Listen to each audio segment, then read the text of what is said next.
My friend's boyfriend moved into our apartment without paying rent and gave me a list of rules I have to follow. But the only rules I follow are karma's. I'm exactly 28 years old, and I moved into my current apartment a little over a year ago. You can't imagine how long I've been looking for something like this. Just thinking about how I felt about this apartment before almost brings tears to my eyes, because now, instead of a dream, it's turning into a nightmare. The worst part is that it's a nightmare of my own making. I moved here with my good friend Luna. No, her real name isn't Luna. It's a nickname I gave her, but don't expect her to use real names online. Aside from the nickname, none of the details in real life are true. So, I've known Luna for a while, as we used to work together. We get along really well, and love each other very much. Honestly, if I didn't care, I wouldn't be in this situation in the first place, and I would have gotten out of it a long time ago. Living together has been surprisingly better than I thought it would be. She cooks better than I do, and we watched our favorite shows together almost every night. Almost every Friday night, we had a wine and vent session. Since we moved in, we've become much better friends than we were before. Maybe it was the extra love and care I gained by moving that pushed me to make that terrible decision. But no one can blame me because, at the time, it seemed like a great decision. I was just helping a friend. You see, ever since I've known Luna, there's one thing I've noticed. She has incredibly bad luck when it comes to dating. Honestly, if I hadn't seen so many of her relationships fall apart, I wouldn't be saying this. I can say without a doubt that if there's a warning sign walking within a 5-meter radius, she'll immediately fall for it. I can't explain to you how her power works, so to speak, or why she hasn't done the opposite of what she feels. If she had, she'd probably be married by now. But you know, we have to live with the cards we're dealt. For a while, Luna was trying really hard to find a nice guy, and then all of a sudden, she found Luke, a really handsome gentleman who wasn't as much of a jerk as her usual type. I had to double check a few times to make sure there was nothing fishy going on, based on Luna's experiences, but the guy was genuinely interested in her, which didn't make sense because Luna only attracted other types of men. She has this sort of curse that drives her to do anything to ruin him. But then something happened that made me think otherwise. For the first time in a long time, I saw that Luna wasn't sure if she should go out with him. You have to understand, this never happens. Luna's favorite quote is, "Eyes closed, head forward, nothing to lose." So you can see why I was surprised and why I felt like this time might be different. Honestly, I haven't seen Luna this happy since we moved in or the time she went out with a guy, and for a brief period, she thought he was in love with her. I don't think I need to explain how that ended. Now, fast forward a few months. Luna and Luke are in love, while I'm in hell. No, I'm not jealous of her. I'm very happy for her. But I just wish I didn't have to experience their relationship like I'm paying a monthly subscription. What I mean is, I don't feel comfortable with Luke being in our apartment all the time, because I'm already on the verge of moving into a tent in the parking lot. I feel like I'm living with a tall, annoying guy instead of Luna, which would be fine if I'd chosen to do that, but I haven't. When Luke first started staying at our place, I was more than happy to welcome him, because he only stayed 2 or 3 times a week, sometimes less. He's a clean, efficient guy who was more than happy to do any work around the house while he was in our apartment. At first, everything was perfect, as I only had to see him in small doses. But little by little, he kept coming back more and more and more. I kept trying to work up the courage to tell Luna that I didn't like Luke being here all the time. You have to understand, this is the first time I've seen Luna so happy, and I didn't want to ruin anything by changing even the smallest things. So things kept getting worse, and at this point, Luke is in our apartment 5 to 6 days a week. Sometimes I see him more than Luna. He's there when she's not so well, and I really feel like I'm being the third wheel in my own place. But that's not even the end of my problems. You see, at first I tried to hold on for my friend's happiness, but things just kept getting worse. Our activities together became her and Luke's activities. They did things without me, and watching anything together became a big problem, because they would just watch everything without me and ruin things when I did. The worst part is Luke's rules. At first, I didn't find it bothersome, but the more he talked about his rules, the more I started to dislike him. Luke slowly started trying to tell me how I should live in my own apartment. One morning, I simply found a note saying we should all start putting away dishes immediately after using them, as it was more efficient. I was shocked because this man, who didn't pay rent or buy anything in the house, was trying to tell me how to do things. I ignored him, but his rules kept growing. He tried to tell me I shouldn't leave my shoes where I had them, because he didn't like the way they looked. I told him I'd think about it, but I didn't do anything. A few days later, I discovered he'd moved them himself and also changed the layout of our living rooms without discussion because I was giving him negative vibes. I really wanted to strangle him and ask him if he could read the vibe I was giving off. This kind of thing started happening daily, and I tried to tell Luna I wasn't happy with how things were going. I'd say things like, "Why does Luke have an apartment if he lives here all the time?" And she'd just laugh. I also told her I wasn't comfortable with him being here all the time. She told me she'd try, that she was going to talk to him, but she hasn't done anything about it yet. I told her several times that I wasn't happy, but obviously that didn't change her, or even Luke's, attitude. Which brings us to the turning point, which is what I'm going to tell you about now. So, a few days ago, we were watching something together, and Luke started giving me a lecture about how I was doing a lot of things wrong. Doing things his way would make my life so much better. I was already so frustrated with everything that was happening, and the fact that it was all my fault. I was frustrated that I couldn't talk to Luna about it. So hearing all this really made me explode. I told her to stop, and we ended up arguing. In the heat of the moment, when he asked me if I should leave and make my life easier, I said yes. I explained that I would be the happiest person in the world if he left. I asked him why he was paying rent for his apartment when I was living here for free. He told me this was Luna's apartment too, and I replied that maybe they should get one together instead of making my life miserable. Neither of them liked that, and now they see me as the bad guy. I don't consider myself the bad guy. I'm just tired of telling Luna that over and over again. I've told Luke many times that I wasn't going to follow his rules because it was my apartment, but ultimately, Luna is the one who should put a stop to things. I'm fine with her being in love, but her boyfriend should have boundaries and not enforce them. Maybe spend more time in his apartment together, or at least not try to tell me what to do. Luke isn't on the lease. Update 1. I don't know if you remember me, but I posted here a few months ago. I'm the person having issues with my roommate's boyfriend, who unofficially moved out. No, this won't be a good update to give you. Things don't seem to be improving at all. In fact, things got a little better, then got worse again. Let me explain. A few days after my post, Luna still hadn't spoken to me because I'd yelled at her boyfriend. The tension was so thick I felt like I could cut it with one of those expensive Japanese knives Luke always recommends for a good vibe in the kitchen. I know I made a mistake exploding like that, but that's what happens when you try to let your partner know, and they either don't listen or downplay it. It's not that I like yelling at people, but I also know I'm not necessarily the bad guy here. Some of you told me Luna should have realized it wasn't okay for him to be here all the time, since we moved out and we're both on the lease. To those who criticize me for not telling Luna loud and clear that I wasn't okay with her boyfriend living here all the time, I'll tell you that I did. But if they're like Luna, what I said went in one ear and out the other. I also read a comment calling me jealous or saying I wanted their boyfriend for myself. I don't want Luke for myself. He's not my type of guy. I don't want to be in a relationship where she tells me my book on the nightstand is ruining the feng shui. I'm glad for her that Luke isn't the type of guy she used to date. Because even though he's annoying, he's way better than the ones before, which says a lot. I'd just like a few more boundaries. I wouldn't even mind so much if she stayed in the house for a few days. Just try to establish boundaries, as if she'd lived here her whole life. I've tried talking to Luna, but she just ignored me, until a week ago, when she suddenly knocked on my door. She looked like she'd just stopped crying, and I assumed the worst. I asked her if she'd broken up with Luke, and she smiled a little and said, "No, you wish you had."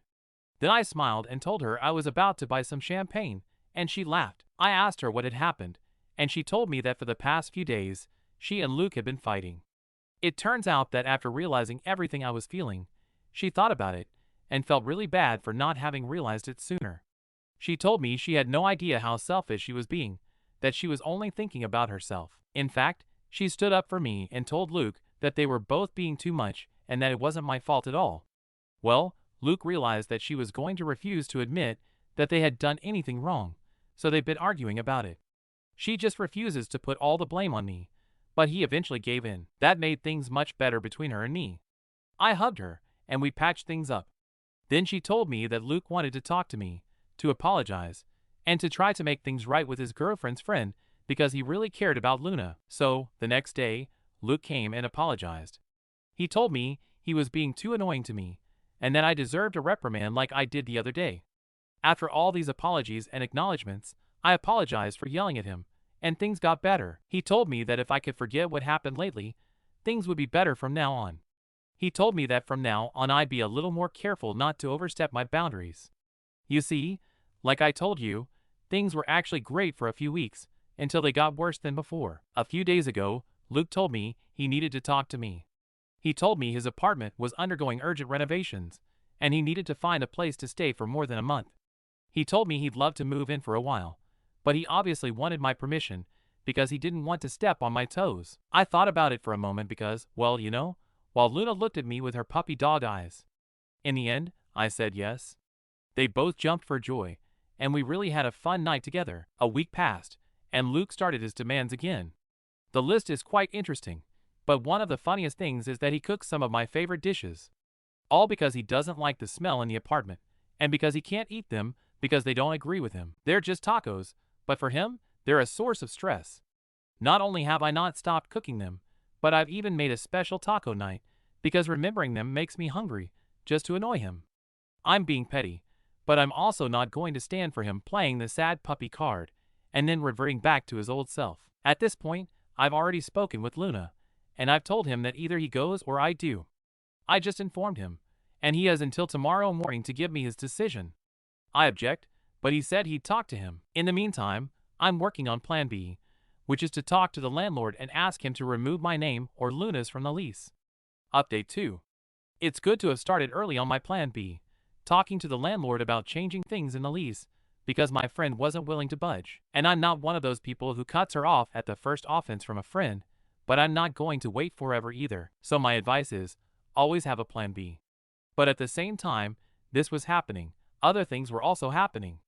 What do they have to do with what I've been finding out? After everything that happened last time, I was a little suspicious of Luke's last-minute renovation, because things don't usually work that way. Even a landlord has to give tenants months' notice if he wants to do something. And even if it was Luke's fault, and he did something to cause harm, I'd still have to give him time to get things, and it's not something that happens overnight.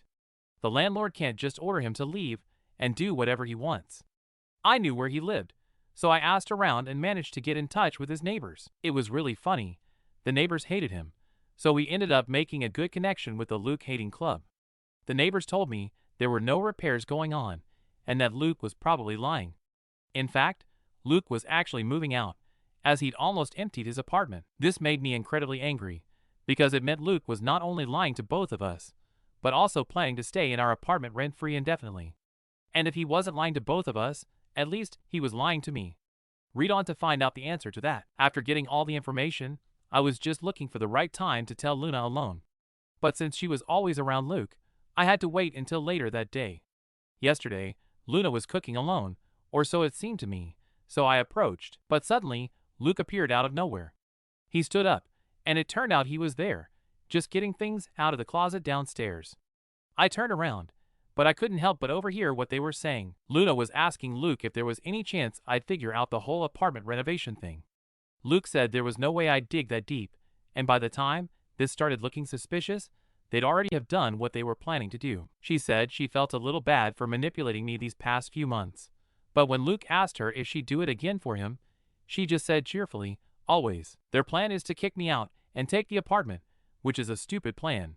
It would have been easier to ask me from the start, or even that's what they were planning to do when they got me out of the contract. But there's something about all this, the lies, the manipulation, the malice, that makes me want to do something just to spite them. And you know why they're doing all this, instead of just talking it over with me? Because Luna's jealous of me, since she's told him she thinks I stare at him too much. Which is funny, because he's living here, so I don't know what he expects, that I stare at the ceiling every time I walk into a room when he's here. Meanwhile, he seems angry that I disrespected him when I yelled at him that one time. Want to be mean? I can be too. Update 3. Many have said I should just walk away and save myself all the trouble, that I'd become them, and try to get revenge. But I don't seek revenge for the simple satisfaction it brings, but because I'm tired of bad people getting away with it. Don't you hate it when someone jumps the line at the grocery store? Do you just let them because you don't want any more trouble? I hate entitled people. If the person I thought was my friend had told me she wanted to move here with her boyfriend and told me to let her, I wouldn't have had a problem. But manipulation just because she thinks I'm jealous is what hurts me the most. A week ago, after returning from work, I went straight up to the roof because I didn't even want to see Luna's face. I just stood there thinking and wasting time on my phone, but as I was going down, I saw Luke go into another apartment 2 floors below us. I knew a couple lived there, but nothing more. I waited about 10 minutes, but they didn't come out, which made me very suspicious. Then I went back to our place and found the apartment empty, so I called Luna and asked where she was. She told me she was working and that Luke was out with his friends. So I decided, okay, I'll do some research. The apartment is owned by a married couple, Indira and John. The husband, John, usually works long hours and comes home late at night, which made me assume I had found something juicy. After confirming that I was 100% sure I was cheating on him, I figured what to do. I had time, because I'd already spoken to the landlord, but he asked me for a few days to sort out the contract. If I were a good friend, I'd have to go tell Luna everything I found out. But Luna wasn't my friend, and I didn't have to tell her anything. But I didn't owe her anything, and if she was the cheating girl at the apartment complex, that wasn't my problem. If she couldn't fit through the door with those big antlers, it was her fault. That's what happens when you think about the one below instead of the one above. For forgetting I was your friend all along. But there was someone who deserved the truth more than Luna, the cheating wife's husband. I had a photo of Luke entering the apartment, so I met with John and told him the truth. He was understandably upset and refused to believe his wife would ever cheat on him. But photos are photos, and even he couldn't explain why Luke was breaking into her apartment in the middle of the day. What's interesting for Luna is that she's about to be evicted from the apartment, and also about to indirectly discover that Luke is being unfaithful. I'd feel bad about it any other time. Now I don't care. Update 4. It took a few days for my neighbor John to do anything with his wife. I don't know if he was in shock or working things out with a lawyer or something. But John finally showed up at their house early and caught them both red-handed. Literally, Luke with his hands in his wife's dough. The two of them in bed, making something that wasn't pizza. I'd say making a baby, but they must have been careful, I suppose. But they were cooking up something. I wasn't there, but I know John wasn't happy. I didn't see this because I was in my apartment, but the neighbors here have told me everything. Yes, it's one of those complexes where neighbors gossip. And with something like this, it was like adding fuel to the fire. John punched Luke several times and kicked him out of the house. He also kicked his wife out and humiliated them both by telling everyone what they had done, shouting, while everyone watched from outside. Luke was scared of what Luna would do when she found out. About 2 hours later, Luna came home and found out immediately, the same way I found out. Luke was hiding in his room, and she nearly broke down the door. I don't know why, but I can't help but imagine him hiding under the bed. He begged her to listen to him because the rumors weren't true, but she refused to listen and kept hitting him over the head. I was in the kitchen. She kicked him out with most of his stuff, which flew out into the hallway, and then she looked at me with those puppy dog eyes and started crying. I felt bad for her, so I decided to give her a chance and become best friends forever again, have a sleepover at night where we could talk shit about Luke and drink ourselves to sleep. No, that's clearly not what happened. Instead, I asked her if there was anything she wanted to tell me, something she'd been hiding from me and wanted to get off her chest. But she played dumb and told me she'd never hidden anything from me. At that moment, I looked at her and said, "Come on, Luna, I know." She continued to act dumb, so I told her, "Look, I've heard everything, and I know what you were up to." She started apologizing to me, saying she made a mistake and wasn't thinking clearly, that she was jealous because things were going so well with him, and it terrified her. I told her that was exactly what Luke had done, and I wasn't forgiving him. Plus, she was jealous of me, even though I hadn't given her any reason to, yet he was cheating on her, albeit with the person she least expected. Then I told her I'd already spoken to the landlord, and that she had a few days to pack up her things and leave, because she'd paid a little more to terminate the old lease and sign a new one with only my name. She told me I couldn't do that to her, not now, because she couldn't be without a place right when she'd lost her boyfriend, much less in the way she did. Then Luna started crying and told me she needed me. I told her I needed her too, but she was the one who betrayed me first. After that, she grabbed all her things and left. She tried to beg me one more time, but I asked her not to even try and told her to never show her face to me again. In fact, I haven't seen or heard from her since. No texts, no calls, and I just hope she leaves me alone. So guys, that's it. I'm currently living alone. Update 5. Because I've been asked for more updates, here's what's been going on over the past month since I got rid of Luna and Luke. John is divorcing his wife, and I don't know where she is at the moment. There are rumors among the neighbors, but rumors from people who like to drink a little. They're the kind who say his wife is now dating a drug dealer and all that. But if they talk about Luke, The only thing he was dealing was neurons outside his head. I know a few things about Luke, like that he tried to move back to where he used to live, but neither the neighbors nor his landlord wanted him there. I don't know why he has a problem with smells, but a lot of his problems living there were because he couldn't stand it when a neighbor was cooking. After that, I've lost track of him. I don't know anything, and my friend never wrote me anything, which I appreciate. At least she's been a good friend and realized that stalking me wasn't going to get me anywhere. She moved back to her hometown with her parents, and from what I understand, she's depressed about everything that's happened. Otherwise, everything's cool. I've increased my weekly taco nights to 3 times, and now I can watch all the series I want without waiting for Luna to join us. If you have any recommendations, especially ones that go well with taco nights, I'll be reading them.